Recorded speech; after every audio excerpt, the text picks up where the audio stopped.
होती है। तो इस ऑडियंस के और भाई साहब के बीच में आने से पहले मैं इतना ही कहना चाहूंगा कि भाई साहब, मैं आचार्य प्रमोद और आपका एक ट्विटर के बीच जो संवाद, मैं भाई साहब को ट्विटर में मैं क्या हम सभी फॉलो करते रहते हैं, क्योंकि मैं सीधा सीधा राजनीति से जुड़ा हुआ हूं, तो मैं रेगुलर फॉलो करता हूं। तो भाई साहब ने एक बहुत अच्छी उसमें बात लिखी। आचार्य कृष्ण ने कुछ लिखा सुरजेवाला को लेकर के, फिर भाई साहब ने उस पर लिखा, फिर आचार्य कृष्ण ने लिखा, लेकिन 100 बातों की एक बात जो उन्होंने स्क्रिप्ट में कही थी और जो मुझे लगता है इस आदर्श नगर विधानसभा पे, खासकर इस आदर्श नगर विधानसभा पे जो लागू होती है, भाई साहब ने लिखा, तुलसीदास जी की बात लिखी। तुलसीदास जी ने तो लिखा कि जाके प्रिय ना राम विदई, जाके प्रिय ना राम विदई, सचिए कहीं कोटि बेरी सम, यद्यपि परम स्नेही। जो राम और सीता जी को स्नेह नहीं करता, जो राम और सीता को प्रेम नहीं करता, जो राम और सीता को आदर नहीं करता, वो हमारा कितना ही अच्छा मित्र हो, कितना ही अच्छा साथी हो, कितना ही अच्छा बंधु हो, उससे बड़ा शत्रु हमारा कोई नहीं है। ये स्पष्ट आग्रह है, स्पष्ट संदेश है, स्पष्ट अपील है आदर्श नगर विधानसभा के हर एक मतदाता के लिए, हर एक कार्यकर्ता के लिए कि सनातन की रक्षा करनी है, गौ की रक्षा करनी है, गीता की रक्षा करनी है, गंगोत्री की रक्षा करनी है। तो हमें भारतीय जनता पार्टी की सरकार राजस्थान में बनानी है, आदर्श नगर विधानसभा में रवि नैयर जी को जिताना है। एक गो भक्त, एक गो सेवक की आवाज विधानसभा में गूंजनी चाहिए और मुझे पक्का भरोसा है, विश्वास है कि आवाज गूंजेगी। चाणक्य ने कहा था, चला लक्ष्मी चला मानस चला जीवित मंदिरे, चला चले के संसारे धर्म एको ही निश्चल। सब कुछ यही रह जाना है, हम वक्त पे हमारे धर्म की, हमारे कर्तव्य की जो रक्षा करते हैं, जो कर्तव्य निभाते हैं, वही हमारे साथ चलेगा। और इस समय हम सबका एक ही कर्तव्य है, एक ही धर्म है, वो है भारतीय जनता पार्टी की सरकार बने और वो सेवक रवि नैयर की आवाज हमारी आवाज बन करके राजस्थान की विधानसभा में गूंजे। आप सभी का आभार और पुनः आभार प्रधानमंत्री का कि आप पार्टी के आग्रह से आए, हम सबको संबोधित करने के लिए आए। धन्यवाद। सेवा है यज्ञ कुंड सविधा सम हम जले, ना तो हम कामये राज्यम ना स्वर्गम ना पुनर्भवम, कामये दुख तप्ता नाम प्राणी नामार्थ नाशनम। ना मुझे राज्य की कामना है, ना स्वर्ग की कामना है, मेरी कामना तो बस यही है प्रभु कि दुख से संतृप्त, पीड़ित, वंचित, शोषित लोगों के जीवन उत्थान में मेरा जीवन समर्पित हो जाए। ऐसे सेवा के भाव के पर्याय हम सभी के प्रत्याशी आदरणीय रवि जी नैयर, अनेक लोग राजनीति में अनेक कारणों से आते होंगे, परंतु जिन्होंने अपने जीवन को सेवा का ध्येय बनाया है, अपने जीवन को निमित्त बनाया है मानव कल्याण की दृष्टि से, वे लोग राजनीति में राजनीति का मान बढ़ाने के लिए आते हैं। अपने विद्यार्थी जीवन की कालावधि में ही अपनों के लिए संघर्ष करते हुए गोलियां खाई, पंजाब छोड़ना पड़ा, यह स्थिति आई। मित्रगण उनको सुरक्षित संरक्षित करते हुए जयपुर में लेकर आए। कोई ठौर नहीं, ठिकाना नहीं, घर नहीं, परिवार नहीं, मित्र मंडली नहीं, सहयोगी नहीं, साथी नहीं, व्यापार नहीं, काम नहीं, धंधा नहीं, घर नहीं। और ऐसे में भी अपने व्यक्तित्व से, अपने कर्तृत्व से, अपने पुरुषार्थ से न केवल व्यापार स्थापित किया, वरन संपूर्ण समाज में गौ सेवा की दृष्टि से, समाज सेवा के अनेक आयामों की दृष्टि से आपने अपने जीवन को कैसा बनाया मित्रों, एक छोटा सा उदाहरण देकर रवि जी को मंच पर बुलाऊंगा। एक बार किसी काम विशेष से मैं कांग्रेस के एक बहुत बड़े मंत्री के पास गया। मैंने कहा, मुझे रवि नैयर जी ने भेजा है। सैकड़ों लोगों की भीड़ में उस व्यक्ति ने मुझे अंदर बिठाया, जलपान कराया और उन्होंने कहा कि आपको रवि जी ने भेजा है। समाज सेवी के नाम पर पूरे राजस्थान में सबसे पहला नाम यदि मुझे कोई ध्यान में आता है तो रवि नैयर है। बताइए आपका क्या है। दूसरे दलों में जिस व्यक्ति की इतनी स्वीकार्यता हो, अनेक सर्वे के पश्चात जिनको टिकट मिला, एक राजनीतिक छवि नहीं वरन सामाजिक छवि, अपना संपूर्ण जीवन प्रथम सुबह का ग्रास भी, जल भी उनके शरीर में, तन में जब प्रवेश करता है, जब वो पहले गौ की भक्ति कर लेते हैं, गौ माता को चारा डाल देते हैं, पक्षियों को, जीव जंतुओं को चारा डाल देते हैं, उससे उनकी दिनचर्या प्रारंभ होती है। प्रतिदिन का यज्ञ करना, कोरोना कालावधि में सैकड़ों हजारों लोगों को अनेक प्रकार की सहायता करना, जयपुर बम ब्लास्ट की अवधि में जो लोग शहीद हुए उनके परिवारों की आज तक चिंता करना, उनकी बहन बेटियों के विवाह आदि का प्रबंधन करना, बिना किसी जाति, बिना किसी धर्म के हजारों जोड़ों का आपने विवाह करवाया। और मुझे लगता है उसमें सैकड़ों मुस्लिम परिवार भी हैं। ऐसे सेवा के पर्याय आपके बीच में एक वोट की अपील के साथ आपका सभी प्रकार का सहयोग, यहां बहुत बड़ा व्यापारी वर्ग बैठा है, जिस भी प्रकार का सहयोग आपसे इस विधानसभा की दृष्टि से संभव हो वह अपेक्षित है। मैं आह्वान करूंगा और आपकी जोरदार तालियों की अपेक्षा रखूंगा आदरणीय रवि रैयत जी साहब।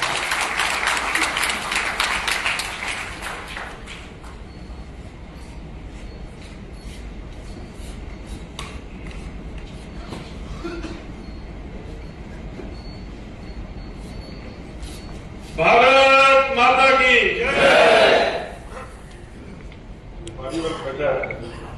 इतने बड़े संस्थान चलाते हैं सारे के सारे, और एक बात पे हजारों आदमी खड़े हो जाते हैं।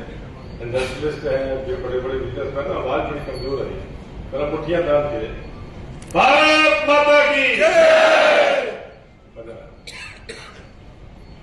सत्य सनातन धर्म की, सत्य सनातन धर्म की, गौ माता की, गौ माता की जय जय श्री राम। धन्यवाद बंधुओं। आज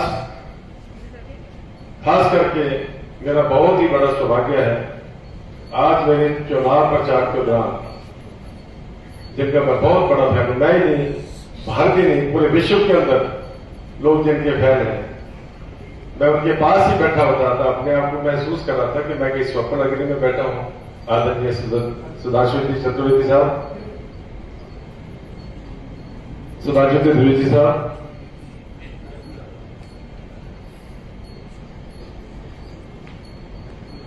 भारतीय जनता पार्टी के उपाध्यक्ष और हमारे बड़े भाई आदरणीय अजय पाल सिंह जी, भारतीय जनता पार्टी के सह कोषाध्यक्ष व मेरे छोटे भाई श्याम अग्रवाल जी, भारतीय जनता पार्टी जयपुर शहर के महामंत्री भाई कृष्ण मोहन जी, विधानसभा अध्यक्ष नगर के संयोजक बड़े भाई आदरणीय केदार जी, और यहां पर उपस्थित व्यापारी बंधुओं, माताओं, बहनों, आप सबको मालूम है कि मैं राजनीतिक क्षेत्र में इतना काम नहीं किया। राजनीतिक क्षेत्र में तब से काम करना शुरू किया जब मोदी जी देश के प्राइम मिनिस्टर बने। मेरे को ये लगता था कि मोदी जी इतना बड़ा अश्वमेध यज्ञ कर रहे हैं, तो मेरी भी आहुति इसमें होनी चाहिए।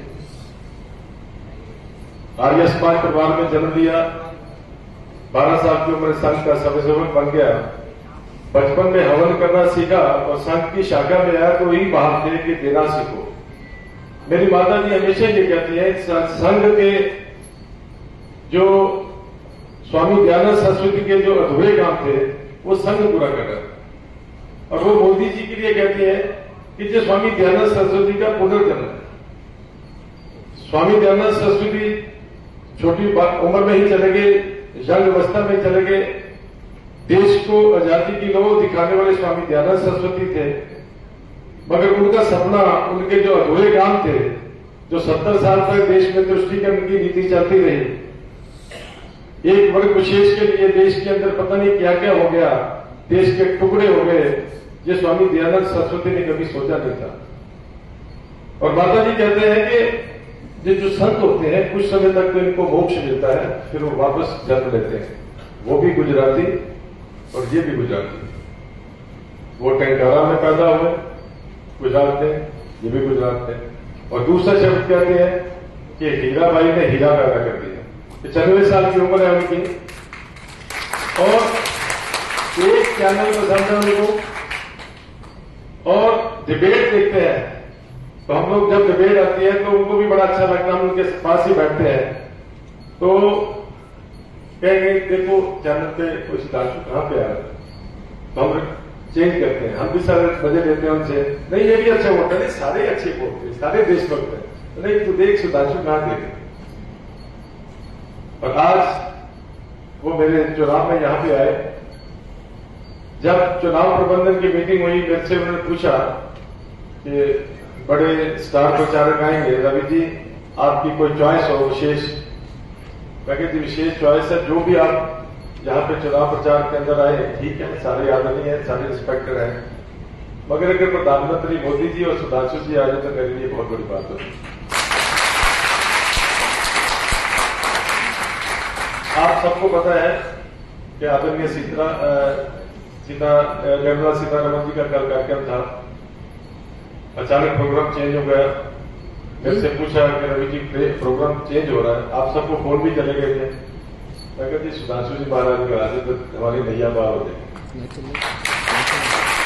वो यहां पर बैठे हैं, मैं बड़ी गुस्ताखी बोलो, इतने बड़े विद्वान के सामने मैं उनका रहता है तो बहुत बड़ा श्रोता हूं, अच्छा वक्ता नहीं, मेरे को भाषण करना नहीं आता। मगर इतना मालूम है कि कुछ समय से देश और प्रदेश के अंदर जो स्थितियां तुष्टीकरण की नीति से एक एक्सीडेंट होता है विशेष समुदाय का, 2 करोड़ रुपया दिया जाता है उसको। 8,000 मर्डर हो गए राजस्थान में, किसी को 50,000 से ज्यादा नहीं दिया। पूरे शहर को झकझोर के रख दिया, बंधक बना के रख दिया। 2 घंटे के अंदर वो हाल कर दिया कि सीएम को और सीएम के दिमाग को बंधक बना लिया कि आप इतना 2 करोड़ रुपया दे दीजिए, नहीं तो शहर में आग लग जाएगी, खून की नदियां बह जाएंगी।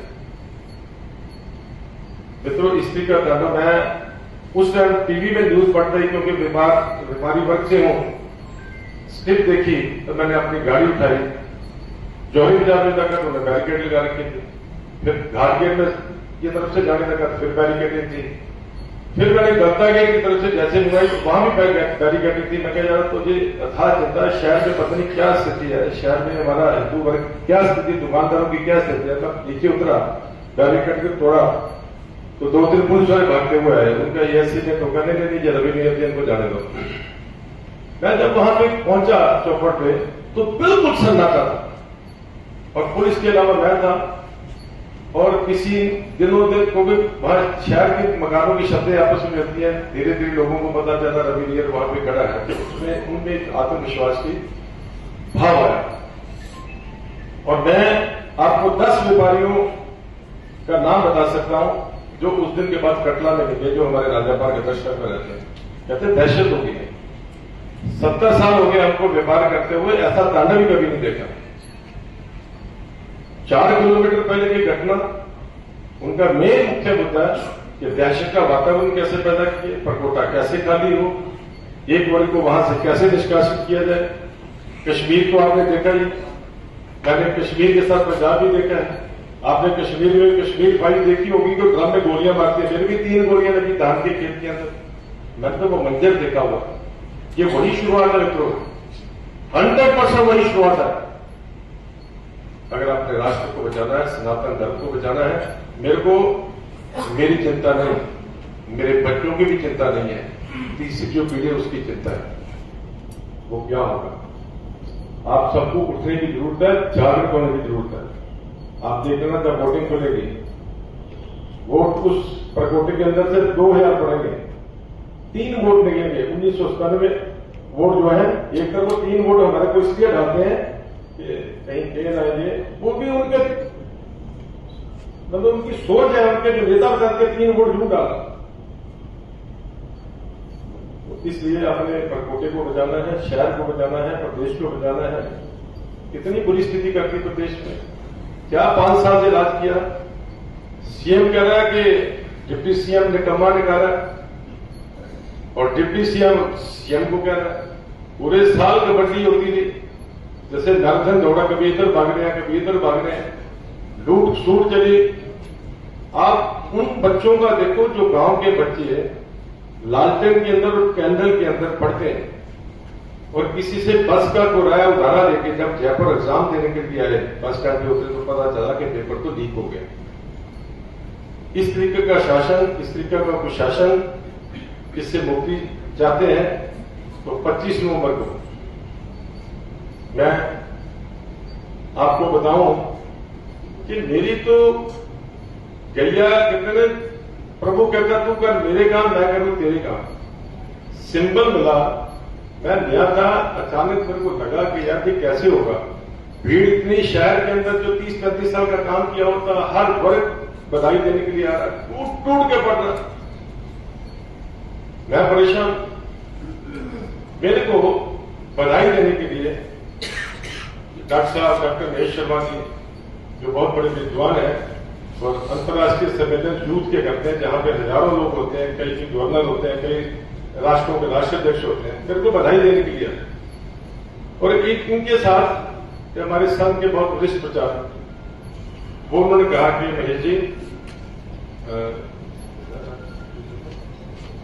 हमारे जी भाई साहब, वो भी लगभग 90 वर्ष के हैं, तो उन्होंने कहा कि महेश जी, रवि जी को मैं भी बधाई दे दिया। वो आए, घंटा पर से बैठे, उनको उन्होंने कहा कि महाराज जी भाई साहब, ड्राइवर और गाड़ी आपको छोड़ा था, मैं यही कहूं। और इन्होंने मेरे को नहीं बताया। मैं भी रात को 12 बजे लोगों की बधाइयां, संदेश वगैरह लेते हुए घर चला गया। जब मैं सुबह 7 बजे भाई साहब आया तो डॉक्टर साहब को मैंने आगे अस्पताल की दरी पे सोते हुए देखा। मैं कहा डॉक्टर साहब आप दरी पे कब आया? कहते मैं रात को यहीं सोया था। यहीं सोए थे? तो आप बताते तो सही, मैं मेरे को आता था। नहीं रवि जी आप ही थके होते, मैं आप यही रहूंगा कर लेंगे, ये कुछ दिन से कर लेंगे। जो व्यक्ति एक अच्छा बिजनेसमैन हो, बिल्डिंग कंस्ट्रक्शन का काम हो, कोचिंग सेंटर चलते हो, संपन्न हो और आर्य समाज की दरी में सोते हैं, रात के 2-2:30 बजे तक मैं देखता हूँ खाली खोल के रोटी खा रहे होते हैं, नीचे बैठ के रात को दरी भी सो देते हैं। ईश्वर कहता तू कर मेरे काम, मैं करूं तेरे काम।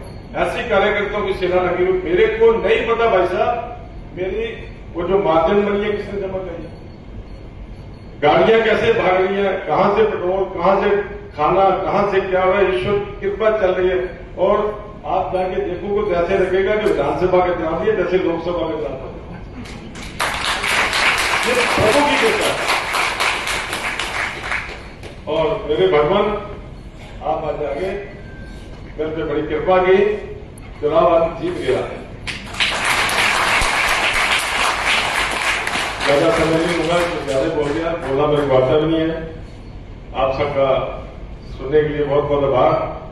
25 सीट का ध्यान रख लीजिए, तो क्योंकि मुकाबला तगड़ा है।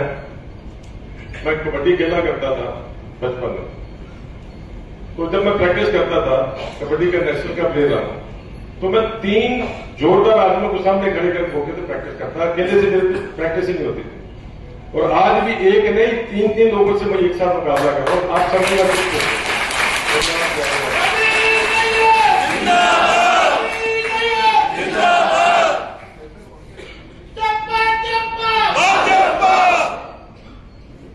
बहुत बहुत धन्यवाद आदरणीय रवि जी।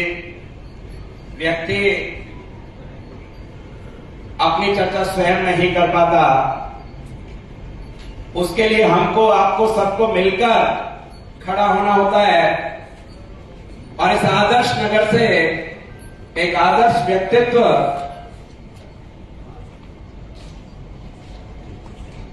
के रूप में आदरणीय रवि जी को भारतीय जनता पार्टी ने 7 सर्वे करने के पश्चात प्रत्याशी के रूप में चुना। जब जब इनसे पहले चर्चा होती रही, उस कालावधि में इन्होंने कहा मैं चुनाव नहीं लड़ूंगा, मुझे टिकट नहीं चाहिए। लेकिन यदि पार्टी का निर्णय है, पार्टी के हित में पार्टी जो भी व्यवस्था प्रबंधन तय करेगी उसके लिए न केवल चुनाव बल्कि जो भी दायित्व मेरे जिम्मे आएगा मैं श्रद्धापूर्वक अंतर्मन के साथ उसका पूर्ण निष्ठा प्रामाणिकता से एवं निस्वार्थ बुद्धि से तन पूर्वक निर्वहन करूंगा। ऐसे योग्य और श्रेष्ठ व्यक्तित्व के माध्यम से आदर्श नगर विधानसभा क्षेत्र की कुछ प्रमुख समस्याएं जो चुनाव के मैनिफेस्टो में हम सब लोगों ने मिलकर तय की, आप सभी प्रबुद्ध वर्ग यहां बैठा हुआ है। राजापाट का जो केंद्रीय रोड है गोविंद मार्ग वाला, वहां अनेकों सैकड़ों हजारों एक्सीडेंट प्रतिवर्ष होते हैं। अनेक नौजवान साथी, अनेक हमारे चिर परिचित बंधु काल का ग्रास बनते हैं। यह रोड चौड़ा हो, यहां इकोलॉजिकल जोन में भी हजारों मकान बन गए हैं। जब माननीय डॉक्टर जितेंद्र सिंह जी पधारे थे तो आपने निवेदन किया था कि मेरे इस विधानसभा क्षेत्र की कालावधि के 5 वर्ष में मेरी 3 मूलभूत मांगे हैं। यदि ये 3 मूलभूत मांगे मेरी पूरी नहीं हुई तो यह रवि नैयर अगला चुनाव नहीं लड़ेगा।